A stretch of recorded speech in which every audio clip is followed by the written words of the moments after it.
All right, today I want to talk about proper position for a lunge, but more specifically in terms of what you're doing with your knee, okay? We're also going to talk about a split squat when your foot's elevated, the rear foot. So, for some reason or another, it was talked about when you lunge, not to step your knee over your toe because it puts a lot of stress on the patella tendon, which it does, but that only comes into play if you've got a lot of weight on your toe and you're migrating like this, okay?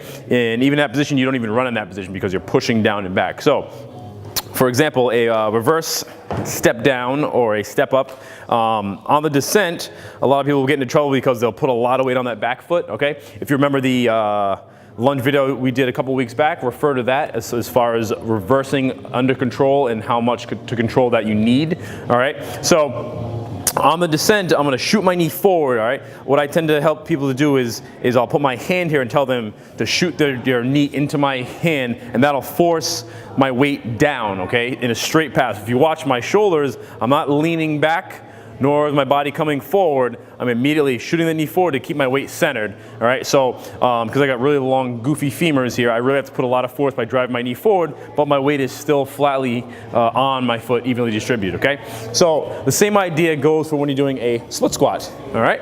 I prefer to have my foot like that, but well, we'll do it this way today, whatever. So, it's the same idea. As I descend, I'm not gonna put as much weight going forward. I'm gonna focus on driving this knee down, all right, and then I'm driving through that heel, okay? The proper position for this exercise is going to be determined on how far out you are. So the further out you are, you might get into the position and put a lot of stress on the back hip. If you're too close, you're going to immediately force that knee forward. So in this drill, you want to make sure, again, the weight is in the heel, all right? And you'll know you're in a proper position if the whole time. You should be able to wiggle your toes and keep that heel into the ground, okay? So remember, focus on that. When you're coming down off the box, drive the knee forward while dropping that back knee without too much control. When your back foot's elevated, a little more emphasis on driving that back knee down and leading with your butt into your heel.